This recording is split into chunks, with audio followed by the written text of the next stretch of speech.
Hello friends, कैसे हो? Hope सब बढ़िया हो गए। Welcome to my YouTube channel UGC NET commerce made easy. यहाँ पे आपको पेपर टू कॉमर्स का complete syllabus from unit 1 to unit 10 करवाया जा रहा है। यूनिट 4 बिजनेस फाइनेंस की हमारी चल रही है revision series. Paper 1 general paper और पेपर टू कॉमर्स की भी यूट्यूब पे कंडक्ट हो रही है। सो ऑलरेडी जैसे यूनिट 4 बिजनेस फाइनेंस चल रही है, अब हम नेक्स्ट टॉपिक करने जा रहे हैं इंटरनेशनल मॉनेटरी सिस्टम्स। देखो, इंटरनेशनल मॉनेटरी सिस्टम एक ग्लोबल फ्रेमवर्क है जो कंट्रीज के बीच इंटरनेशनल पेमेंट्स, एक्सचेंज रेट्स और कैपिटल फ्लोज को गवर्न करता है। ये एक तरह का फाइनेंशियल इंफ्रास्ट्रक्चर है जो इंटरनेशनल ट्रेड और क्रॉस बॉर्डर इन्वेस्टमेंट्स को पॉसिबल बनाता है। इमेजिन एक वर्ल्ड जहां हर कंट्री अपने रूल से करेंसी और ट्रेड मैनेज करे। चॉइस हो जाएगा। इस सिस्टम ने टाइम के साथ इवॉल्व किया, from gold standard to Bretton Woods और अब फ्लोटिंग एक्सचेंज रेट्स और रीजनल अरेंजमेंट जैसे यूरोजोन। ये system economic stability, trade growth और ग्लोबल कॉपरेशन के लिए बहुत क्रिटिकल है। सो आज जो हम करने जा रहे हैं, अगर की कंपोनेंट्स की बात करें, gold standard, interwar period, Bretton Woods, floating exchange rates, manage rates, regional arrangements, ये सारे हम करेंगे। इंस्टीट्यूशंस में आईएमएफ, वर्ल्ड बैंक, बीआईएस और उनका रोल क्या है। हिस्टोरिकल माइलस्टोन में ब्रेटन वुड्स कॉन्फ्रेंस, अगेन जो ये प्रीवियस ईयर क्वेश्चन है बहुत बार आया है। Treaty of Maastricht, again previous year question. अगर कुछ रीसेंट डेवलपमेंट्स हैं वो भी हम करेंगे। सो डिटेल में स्टार्ट करते हैं। Number 1, evolution. देखो, इंटरनेशनल मॉनेटरी सिस्टम का एवोल्यूशन एक लंबी और फैसिनेटिंग जर्नी है जो ग्लोबल इकोनॉमिक नीड्स और जियोपॉलिटिकल चेंजेस के साथ बदला है। ठीक है, चलो इसके मेजर स्टेजेस को ध्यान से देखते हैं। ये स्टेजेस आपको पता होना चाहिए, अगेन ये प्रीवियस ईयर क्वेश्चंस है। फर्स्ट आती है गोल्ड स्टैंडर्ड 1817 से 1914 तक। What is gold standard? देखो, गोल्ड स्टैंडर्ड एक सिस्टम था जिसमें कंट्रीज अपनी करेंसीज को एक स्पेसिफिक अमाउंट ऑफ गोल्ड से लिंक करती थी। और जो इसमें एक्सचेंज रेट्स की बात करें, फिक्स्ड होते थे बेस्ड ऑन गोल्ड पैरिटी। मतलब दो करेंसीज के बीच एक्सचेंज रेट उनके गोल्ड वैल्यू के रेशियो पे डिपेंड करता था। अब ये मैकेनिज्म अगर मैं आपको बताऊं, कंट्रीज को अपनी करेंसी को बैक करने के लिए गोल्ड रिजर्व्स को मेंटेन करना पड़ता था। अगर एक कंट्री का ट्रेड डेफिशिएंट होता था, गोल्ड आउटफ्लो होता था, उससे फोर्सिंग क्या होती थी, या कह लो उसके रिजल्ट में करेंसी डिवैल्यूएशन या टाइटर मॉनेटरी पॉलिसी आती थी। एग्जांपल लगा लो, $1 is equal to 1/20 ounce gold, यानी $1 इज वो 20 आउंस गोल्ड के बराबर है। 1 GBP 4 आउंस गोल्ड के बराबर है। सो जो यूएससी और जीबीपी है उसका जो एक्सचेंज रेट होगा वो 4:1 होगा। ठीक है, इसकी कुछ एडवांटेजेस थी। Number 1, stability. Fixed exchange rate से ट्रेड और इन्वेस्टमेंट प्रेडिक्टेबल थी। Second, global trade boost. Countries confidently trade कर सकती थी क्योंकि करेंसी वैल्यू स्टेबल रहती थी। एंड यही अगर हम लिमिटेशंस की बात करें, economic crisis, gold supply limited थी। सो इकोनॉमिक ग्रोथ या क्राइसिस में फ्लेक्सिबिलिटी नहीं थी। डिफ्लेशनरी प्रेशर, गोल्ड आउटफ्लो से मनी सप्लाई श्रिंक होती थी जिससे रिसेशन आता था। अब एंड ऑफ गोल्ड स्टैंडर्ड की बात करें, वर्ल्ड वॉर 1 1914 ने ये सिस्टम को डिस्टर्ब किया। कंट्रीज ने वॉर फंडिंग के लिए गोल्ड बैकिंग सस्पेंड किया और सिस्टम ये पूरा का एंटायर कोलैप्स हो गया। अगर मैं आपको बताऊं, 1800s के एंड में ब्रिटेन और यूएस गोल्ड स्टैंडर्ड के थ्रू ट्रेड डोमिनेट करते थे, लेकिन 1940 के वॉर ने गोल्ड रिजर्व ड्रेन किए, सिस्टम अनसस्टेनेबल हो गया था। अब आगे चलते हैं। सेकंड आता है इंटर वॉर पीरियड 1918 से 1939। इस टाइम क्या हुआ, इस दौरान क्या हुआ? वर्ल्ड वॉर 1 के बाद गोल्ड स्टैंडर्ड वापस फुली रिस्टोर नहीं हो सका। कंट्रीज ने करेंसीज को गोल्ड से अनलिंक किया या डिवैल्यूड किया to recover from war losses. इसमें जो इकोनॉमिक इंस्टेबिलिटी आई, करेंसी डिवैल्यूएशन हुई, कंट्रीज अपनी करेंसीज को कॉम्पिटिटिव बनाने के लिए डिवैल्यू करती थी, leading to beggar thy neighbour policy. ये याद रखो, बहुत इंपॉर्टेंट पेपर में क्वेश्चन आया, बैगर थाई नेबर पॉलिसीज। फिर ट्रेड डिस्ट्रप्शंस हुई, टैरिफ्स और ट्रेड बैरियर्स बढ़े, ग्लोबल ट्रेड श्रिंक हो गया। ग्रेट डिप्रेशन 1929 में आया, इकोनॉमिक कोलैप्स ने इंस्टेबिलिटी को और बुरा कर दिया। So no coherent system, lack of global cooperation से इंटरनेशनल मॉनेटरी सिस्टम एक तरह से फ्री फॉर ऑल बन गया था। ठीक है, सो इसका इम्पैक्ट क्या निकला? ग्लोबल ट्रेड और इन्वेस्टमेंट्स कोलैप्स हो गए। कंट्रीज ने अपने इकोनॉमिक इंटरेस्ट प्रोटेक्ट करने के लिए आइसोलेशनरिस्ट पॉलिसीज को अपनाया।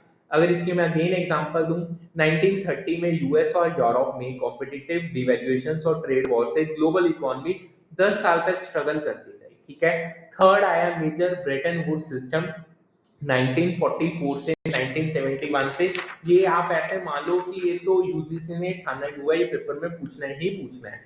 ब्रेटन वुड सिस्टम 1944 में ब्रेटन वुड कॉन्फ्रेंस के थ्रू इस्टेब्लिश हुआ to rebuild post world war two global economy. अब जो आपकी ये ब्रेटन वुड कॉन्फ्रेंस है न्यू हैम्पशायर यूएसए में हुई थी। इसके जो मेन फीचर्स हैं, currencies pegged to US dollar, जो खुद गोल्ड से लिंक था एट $35 पर आउंस। कंट्रीज अपनी करेंसीज को डॉलर के अगेंस्ट फिक्स्ड एक्सचेंज रेट में रखती थी with ±1% fluctuation band. Gold convertibility, US dollar को गोल्ड में कन्वर्ट किया जा सकता था फॉर सेंट्रल बैंक्स। इसमें जो अब इंस्टीट्यूशंस क्रिएट हुए जो सबसे ज्यादा पूछे जाते हैं, international monetary fund, global economic stability और मॉनेटरी कोऑपरेशन के लिए इसको बनाया गया। International bank for reconstruction and development IBRD, ये अब वर्ल्ड बैंक का पार्ट है फॉर पोस्ट वॉर रिकंस्ट्रक्शन और डेवलपमेंट के लिए इसको बनाया गया था। अब बात आती है IMF के रोल की। नंबर 1, मॉनेटरी कोऑपरेशन, कंट्रीज के बीच पॉलिसी कोऑर्डिनेशन लेके आना इसका काम है। Exchange rate stability, pegged rates maintain करने में हेल्प ये करता है। Third, financial assistance, balance of payment issues face करने वाली कंट्रीज को ये लोन्स प्रोवाइड करता है। Fourth, policy advice, economic reforms और इंस्टीट्यूशन बिल्डिंग के लिए टेक्निकल असिस्टेंस प्रोवाइड करता है। एंड यही अगर एडवांटेजेस की बात करें, number 1, stability, fixed exchange rates ने ट्रेड और इन्वेस्टमेंट को बहुत बूस्ट किया। सेकेंड, ग्लोबल कोऑपरेशन, IMF और वर्ल्ड बैंक ने कंट्रीज को एक प्लेटफॉर्म दिया ग्लोबली कोऑपरेट करने के लिए। Third, economic recovery, post war Europe और जापान का रिकंस्ट्रक्शन हुआ इसके थ्रू। ठीक है जी। अगर हम इसकी लिमिटेशंस की बात करें, US dollar dependency system US economy और डॉलर रिजर्व्स पे बहुत ज्यादा रिलायंट है, बहुत ज्यादा डिपेंड करता है। Second, gold supply issues, gold reserves limited थे, डॉलर डिमांड बढ़ने से बहुत ज्यादा प्रेशर फेस करना पड़ा। थर्ड, इनफ्लेक्सिबिलिटी, फिक्स्ड रेट्स ने कंट्रीज को डोमेस्टिक मॉनेटरी पॉलिसी कंट्रोल कम दिया था। ठीक है। अगर बात करें 1971 में इसका कोलैप्स हुआ। 1960s में यूएस के ट्रेड डेफिशिएंट्स और वियतनाम वॉर स्पेंडिंग ने डॉलर पे प्रेशर डाला। 1971 में यूएस प्रेसिडेंट निक्सन ने डॉलर गोल्ड कन्वर्टिबिलिटी सस्पेंड कर दी। ब्रेटन वुड सिस्टम कोलैप्स हो गया था इस ईयर में, ये इसको याद रखना, ये पेपर में पूछा जाता है। अब यानी 1960 में यूएस के गोल्ड रिजर्व्स कम होने लगे जब फ्रांस और जर्मनी ने डॉलर्स को गोल्ड में कन्वर्ट करना स्टार्ट किया। 1971 का जो निक्सन शॉक ने सिस्टम को खत्म कर दिया, ये निक्सन शॉक वर्ड याद रखना, पेपर में पूछा जाता है। ठीक है जी। अब नेक्स्ट आता है फ्लोटिंग एक्सचेंज रेट, 1971 से लेके अब तक जो प्रेजेंट सिस्टम चल रहा है। अब व्हाट इज फ्लोटिंग एक्सचेंज? देखो, ब्रेटन वुड कोलैप्स के बाद दुनिया फ्लोटिंग एक्सचेंज सिस्टम पे शिफ्ट हुई, जहां एक्सचेंज रेट मार्केट फोर्सेस से डिटरमाइन होते हैं। मार्केट फोर्सेस यानी सप्लाई और डिमांड से। इसके मैकेनिज्म की बात करें, करेंसीज का value trade flows, interest rates, inflation और जियोपॉलिटिकल इवेंट्स पे डिपेंड करता है। गवर्नमेंट्स या सेंट्रल बैंक्स इंटरवीन कर सकते हैं टू मैनेज वोलेटिलिटी, इसे मैनेज्ड फ्लोट कहते हैं। ठीक है। अगर मैं आपको एग्जांपल दूं, number 1, pure float, US dollar Europe fully market driven है। फिर मैनेज फ्लोट आता है जो इंडिया का RBI इंटरवीन करता है to keep rupees stable. Last आता है pegged system, Saudi riyal USD से पैक्ड है अभी तक। ठीक है। अगर एडवांटेजेस की बात करें, फ्लेक्सिबिलिटी, कंट्रीज अपनी मॉनेटरी पॉलिसीज को फ्रीली सेट कर सकती हैं। Second, market efficiency, exchange rates real time economic conditions को रिफ्लेक्ट करते हैं, ये इसकी बेस्ट एडवांटेज है। एंड अगर लिमिटेशंस की बात करें, volatility, sudden currency fluctuations trade और इन्वेस्टमेंट को डिस्टर्ब कहीं ना कहीं कर सकते हैं। स्पेकुलेशन, फॉरेक्स मार्केट में स्पेकुलेटिव ट्रेडिंग से इंस्टेबिलिटी कहीं ना कहीं बढ़ सकती है। अब लास्ट आता है हमारा managed exchange rate. What is managed exchange rate? कुछ countries manage exchange rate regimes अपनाती हैं, जहां सेंट्रल बैंक्स इंटरवीन करते हैं to keep exchange rates within specific range. For example, crawling peg, again previous year question है, currency एक band में fluctuate करती है पीरियोडिकली, जिसको एडजस्ट किया जाता है। Second, dirty float, central bank occasionally intervene करता है। ये दो पेपर में बहुत बार पूछे गए हैं। अगर मैं 2025 के एग्जांपल दूं, जो चाइना का युआन है 7 to 7.2 वर्सेस USD की रेंज में रखते हैं टू एक्सपोर्ट कॉम्पिटिटिवनेस, ताकि उसको टू अपना एक्सपोर्ट के लिए ताकि कॉम्पिटिटिवनेस को मेंटेन किया जा सके। ठीक है जी। अब आगे बढ़ते हैं। नेक्स्ट आता है रीजनल मॉनेटरी अरेंजमेंट्स आए हैं, ये बहुत इंपॉर्टेंट है आपके लिए। देखो, कुछ रीजन्स कॉमन करेंसीज या मॉनेटरी यूनियंस बनाते हैं टू इनहैंस इकोनॉमिक इंटीग्रेशन और स्टेबिलिटी।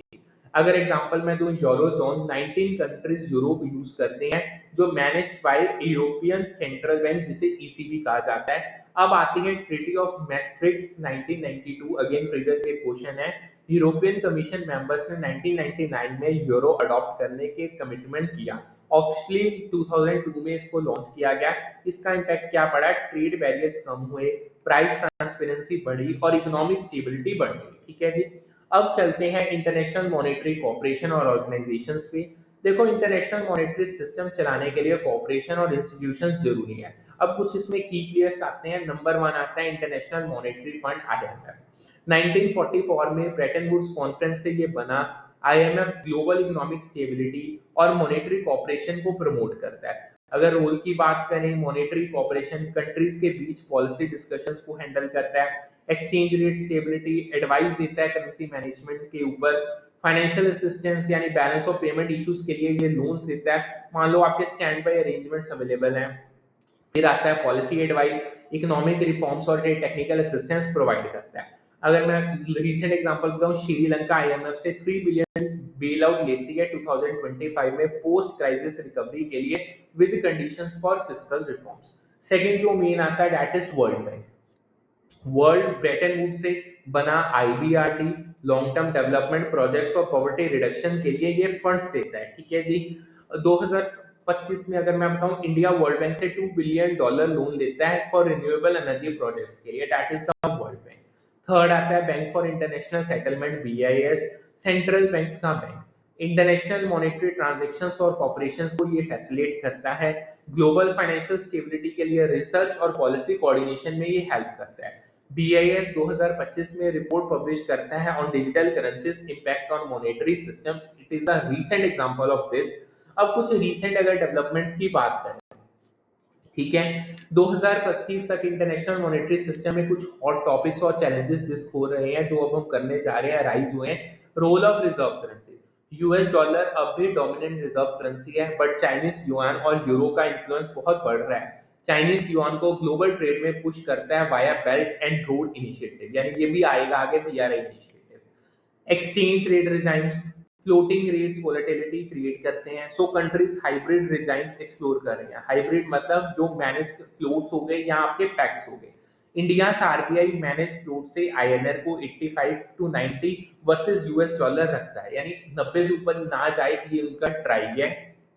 थर्ड आते हैं कैपिटल फ्लोस। इसमें hot money, short term capital flows emerging markets में वोलेटिलिटी बढ़ाते हैं।